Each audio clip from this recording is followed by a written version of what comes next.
In the past, on this channel, we've talked about many early sound films. Films like The Broadway Melody, or Disraeli, Alfred Hitchcock's Juno and the Paycock, All Quiet on the Western Front, quite a few of them. For the most part, early sound films are pretty unpopular today. They lack the artistic triumph of the silent film, and they lack a lot of the more practical effects of the early talkies. Instead, they're left in this weird limbo where the cast and crew were trying to kind of figure out what they were making or how best to translate something that was either silent or a stage production to film.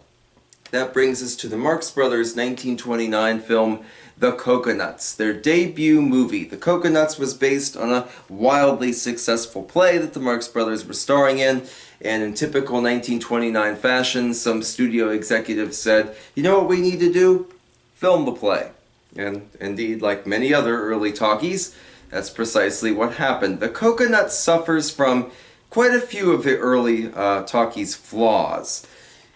We have things like a kind of loose plot that's constantly interrupted by musical interludes.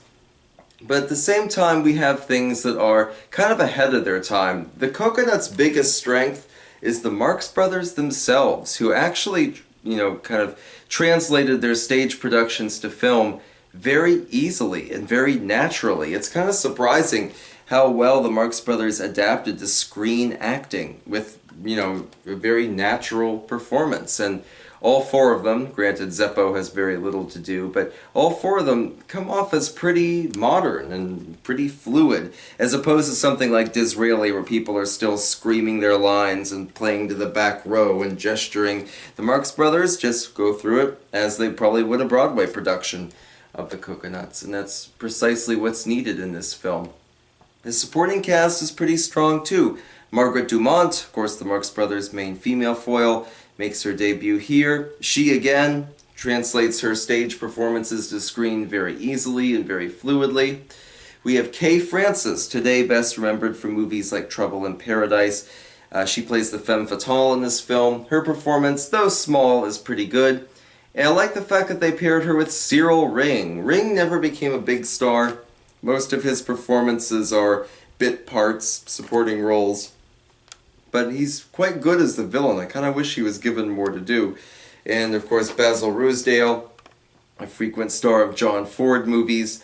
We see him briefly, and he gets some of the more heavy-handed comedy, but he sells it pretty well. Indeed, he gets one of the wackiest moments in the whole movie, doing the I Want My Shirt version of the Toreador song. I want my shirt, I want my shirt. It's really weird for this sort of opera gag to pop up, but they handle it well, and it works, pretty good for the most part. But the Coconuts is drawn back by a lot of early sound conventions. Again, tons of musical numbers, most of which just kind of pop out of nowhere. There's a big, bellhop number where all the chorus girls dressed as bellhops dance and whatnot. And it feels really dated and really archaic and just kind of there because someone felt it had to be and not because it actually brings anything to the movie. It's pretty obvious that all of the paper used in the film is soaking wet to avoid the crinkly sound, which apparently would have been too much for early sound equipment, so it looks kind of weird holding up all these floppy pieces of paper is kind of weird.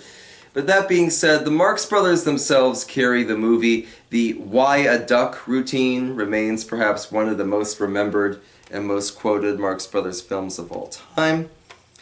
Routines of all time, I should say.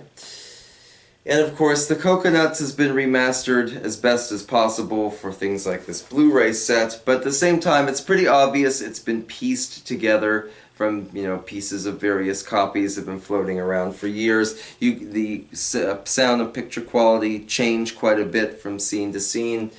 And that's kind of frustrating too. I don't think there's any complete extant single print copy, or at least not one that's readily available. And that kind of takes me out of the movie sometimes when all of a sudden the picture becomes really grainy or the sound becomes a bit fuzzy, because I don't doubt this was pieced together. Indeed, it's often said the Marx Brothers wanted this film suppressed and even destroyed before they allowed people to see it, as they weren't pleased with it. But compared to a lot of other 1929 films, I think it works pretty well.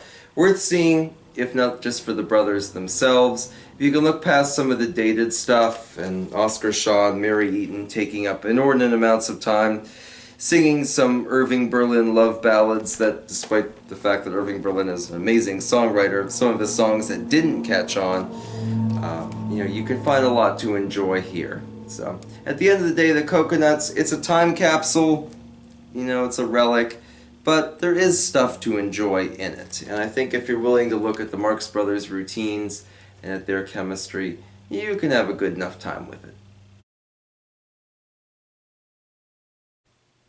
Often cited as the Marx Brothers' worst movie is 1949's Love Happy, the last official Marx Brothers film, really that bad? The answer is no. Love Happy actually has quite a few things that work well.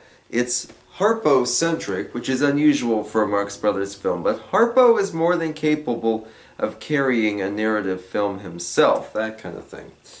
Additionally, it actually has a plot that, while intricate enough to keep us engaged and to keep the film moving, isn't so complicated or so laborious that it actually becomes a hindrance. It has that right balance of, yeah, it tells a story, but at the same time, it isn't so serious and so straight-laced that it can't be enjoyed.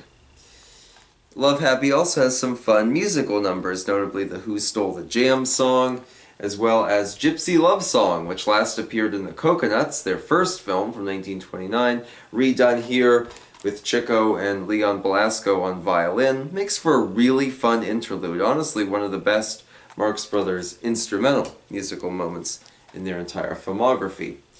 Now, there are a few things about Love Happy that are worth discussing, though. First of all, it has kind of a weird imbalance of humor.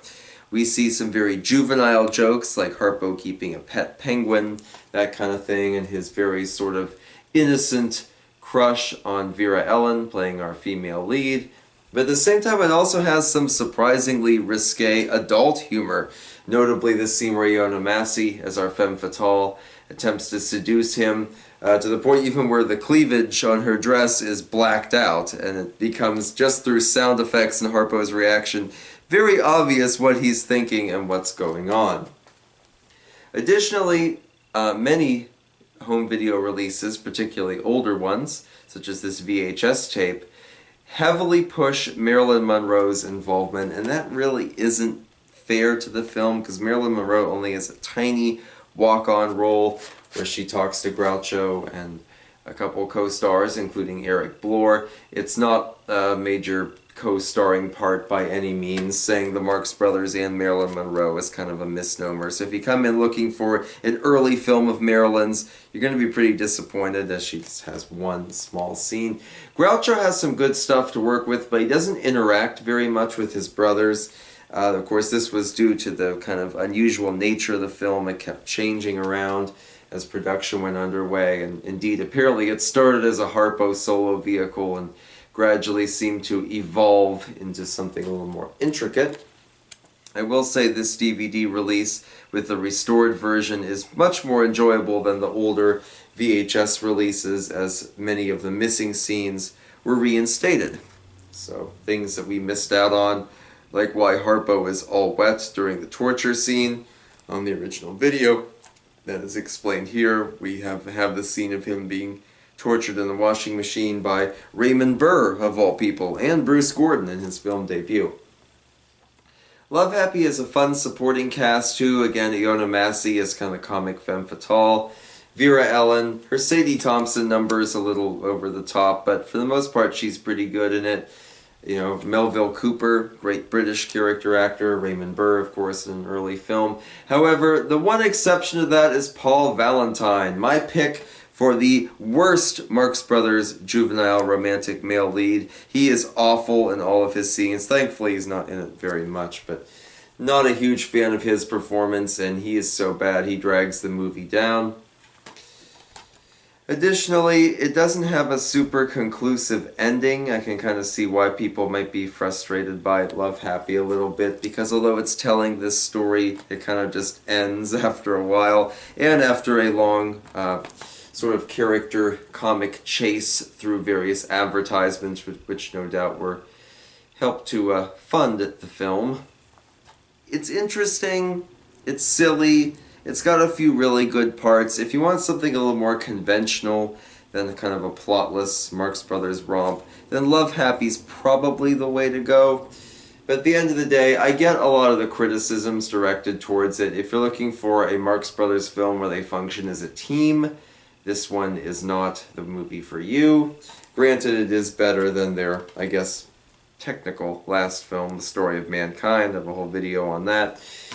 But at the end of the day, Love Happy, it's fun, it's silly, and if you're looking for something amusing with Harpo at the core, then you've come to the right place, I would say. Kind of an underrated one, in my eyes. Hello, I must be going. I cannot stay, I came to say I must be going. But before I go, we gotta talk about the next Marx Brothers film on our list from 1930, Animal Crackers. Animal Crackers has a very weird release history. Based on a very successful Broadway play for the Marx Brothers, indeed their last, at least major, stage production. Animal Crackers was tied up for decades in various legal wranglings between the owner of the play and the producers of the film and so on, and went unseen after about the mid-1930s for over 20 years. Indeed, Groucho Marx, as an old man, actually attended its kind of theatrical re-release, very famously, and did a lot of promotional work for this rare Marx Brothers film that hadn't been seen for years and years. In his book, Guide to the Film Fanatic, Danny Peary, one of my favorite film critics, writes about how the problem is people were so interested in seeing this rare Marx Brothers film that they overpraised it. And he gave a scathing review to Animal Crackers. Now, I don't think Animal Crackers is a bad film necessarily, but truthfully, a lot of what I said about the Coconuts, what had been their first sound film, and what I've reviewed not too long ago, can carry over to Animal Crackers. It's an early sound film, it's very stagey, you can tell it's a filmed play, because there's very little done in terms of dynamic camera work or immersive sets or anything of that nature. And like the Coconuts, the plot, where it should be kind of tight and driving the story forward, is instead very loose. The movie grinds to a halt for these extended song and dance routines or extended comedy bits, and some of them kind of overstay their welcome a little bit too. But Animal Crackers has a lot of really iconic and really fun Marx Brothers stuff in it. In much the same way that Love Happy is very much Harpo's movie, Animal Crackers is, I would say, Groucho's film. If you're looking for some of his best bits, his very famous monologue about hunting in Africa, taking pictures of native girls, but they weren't developed, you know, hunting polar bears in the jungle because rich bears can afford to fly from the frozen north to the rainforest, and of course, shooting an elephant in his pajamas. How it got in his pajamas, he doesn't know. That kind of thing. All that comes from this film. You know, jokes that are just absolutely hilarious, that have aged really well, and also some kind of weird, almost surrealist humor too. His commentary on Eugene O'Neill. Groucho has a strange interlude where he zones out and addresses the audience and so on. He gets, of course, a very fun song and dance, Hello, I Must Be Going, which segues into Hooray for Captain Spaulding, what became his theme song. Indeed, the theme song on his game show, You Bet Your Life. All that kind of stuff. All that originated here. Animal Crackers is also notable for having Lillian Roth as its juvenile female lead. She would be the subject of the 1950s biopic I'll Cry Tomorrow with Susan Hayward. Very underrated film, talking about the effect of alcoholism on a person and on their career.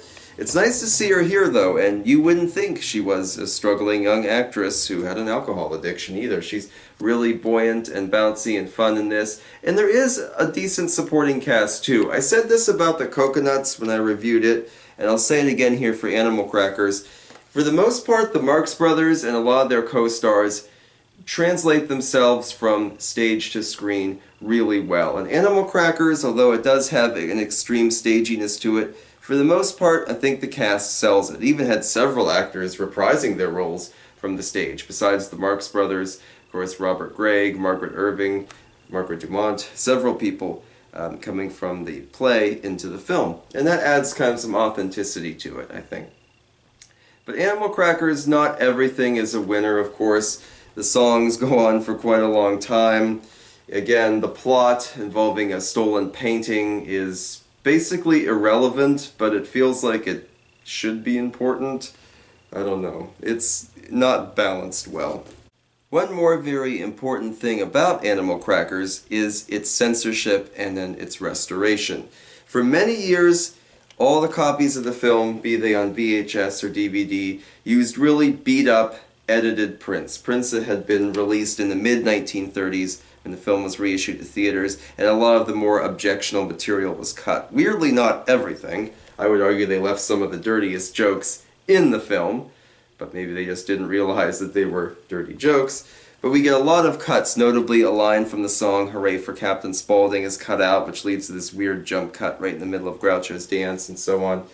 But not too long ago, when the Marx Brothers' first 5 films were re-released to Blu-ray, they actually discovered an original 1930 theatrical print and restored it for this release. And no doubt this was what sold this Marx Brothers Blu-ray set, being able to see the complete, unedited, and restored Animal Crackers for the first time. And the picture quality, remarkably good. Some of the gags that were cut, the cuts were pretty seamless, like the all-scratch Elsie routine when Groucho's dictating a letter to Zeppo. They do this little bit about scratching things in the letter, which apparently includes a girl named Elsie. That was all cut almost seamlessly. I didn't even realize it was missing until I actually saw the complete film. Others, though, like that song cut that I mentioned before, and some of the scenes with Harpo and Margaret Irving pretending to play baseball, those were cut very badly. You could tell there was stuff missing, but now it's all indeed restored. So that's really fun. You know, a film that was lost for years and then re-released in an edited form, and now finally re-released in its complete form. Animal Crackers is fun, has a lot of Marx Brothers iconography in it, but at the end of the day, if you're not big on early sound musicals and early sound, plays that became films, you might not have the best time with it. Let's keep moving up the list and see what Marx Brothers films I put above it.